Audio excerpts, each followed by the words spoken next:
ہفتے والے دن آپ لوگ یہاں پارلیمنٹ کے سامنے جو آپ کے ایم ایل ایز ہیں پی ٹی آئی کے، اور مجھے یہ بتایا گیا کہ شاید اس میں اپوزیشن کے لوگ بھی ہیں، آپ دھرنا دے رہے ہیں، یہاں پر احتجاج کر رہے ہیں؟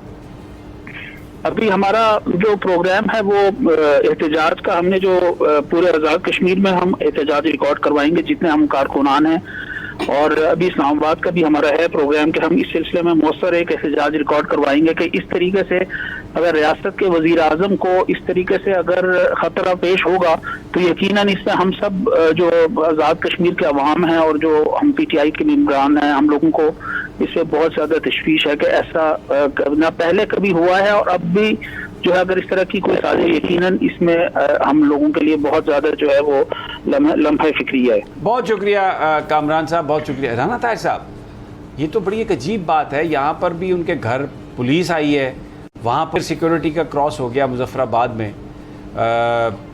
یہ آپ کیا کہیں گے؟ آپ کے پاس کیا انفارمیشن ہے؟ جی سمیع صاحب، دیکھیں آپ بالکل صحیح کہہ رہے ہیں کہ یہ پرائم منسٹر ہاؤس مظفر آباد جو ہے اس کے باہر پورا سیکیورٹی کا انتظام ہوتا ہے۔ ایک نامعلوم شخص کا اس طریقے سے جب وہ سو رہے تھے ان کے کمرے کے اندر تک پہنچ جانا یہ واقعتاً بہت باعث تشویش بات ہے، اور P T I Azad Kashmir کے جو رہنما بھی بات کر رہے تھے ان کا یہ کہنا اور مطالبہ کرنا بالکل جائز ہے کہ اس معاملے کی ایک شفاف انکوائری ہونی چاہیے کہ یہ سیکیورٹی بریچ کیسے ہوا۔ اس واقعے کے بعد آزاد کشمیر کے 2 ڈی آئی جی صاحبان جو ہیں ان کو بھی معطل کیا گیا ہے، وزیر اعظم کے پرنسپل سیکرٹری کو بھی معطل کیا گیا ہے۔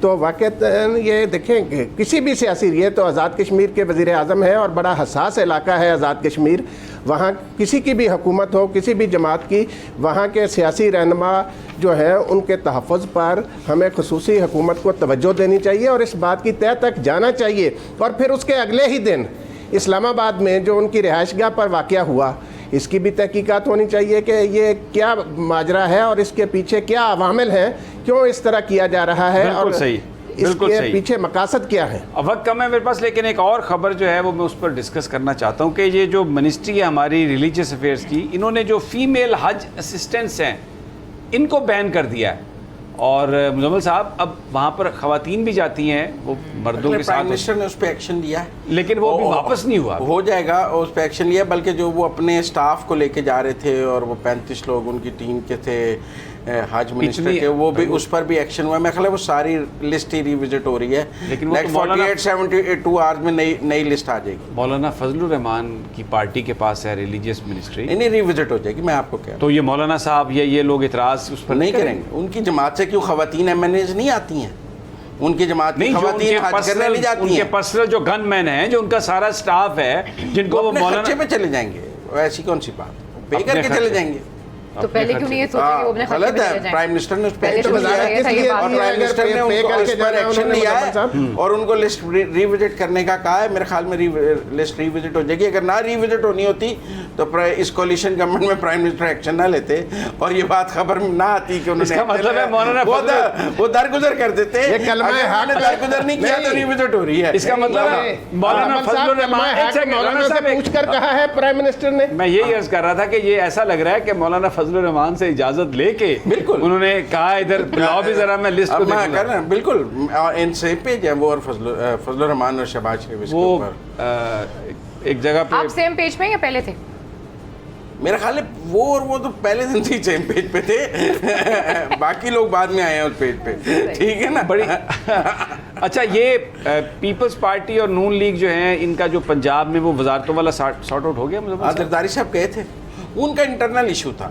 دیکھیں وہاں مختوم احمد محمود صاحب کے بھی بیٹے ہیں، یوسف رضا گیلانی صاحب کے بھی بیٹے ہیں، پھر حسن مرتضیٰ صاحب پارٹی میں سینئر ہیں، تو وہ انہوں نے اپنا انٹرنلی ڈیسائیڈ کرنا تھا۔ وہ زرداری صاحب نے انٹرنلی ڈیسائیڈ کر کے جو حمزہ صاحب کو کہا ہوگا وہ انہوں نے انٹرنلی ڈیسائیڈ کرنا تھا۔ 90 شارع قائد اعظم مل جائے گا؟ مل جائے گا، کوئی ایسی بات۔ اچھا پھر تو اگر اڈا مل جائے ہر چیز کرنے کے لیے تو پھر تو ٹھیک ہے، ظاہر ہے پارٹی لوگوں نے آنا ہے۔ اصل میں سب انتظار ہے پنجاب میں 17 جولائی کا، اگر ترین صاحب کے بھی لوگ آ جاتے ہیں انہوں نے بھی اکوموڈیٹ ہونا ہے، وہ جو 17-18 لوگ 15 لوگ اگر جیت گئے، اگر نہ جیت سکے تو اور منظرنامہ ہوگا، لیکن پیپلز پارٹی بڑی کولیشن پارٹنر ہوگی، وہ جو مانگے گی اسے ملے گا، کیونکہ مرکز چلانا ہے، مرکز کو ڈبونا تھوڑی ہے۔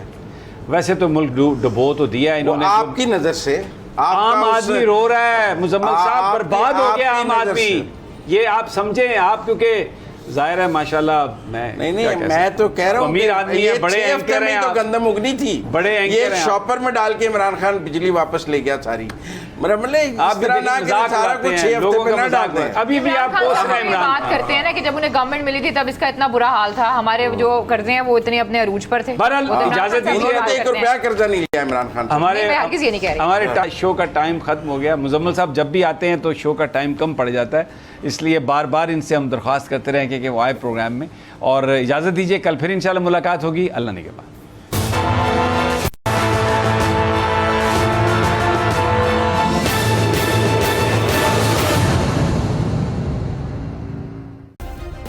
سبسکرائب کریں اور بیل دبائیں تاکہ کوئی خبر رہ نہ جائے.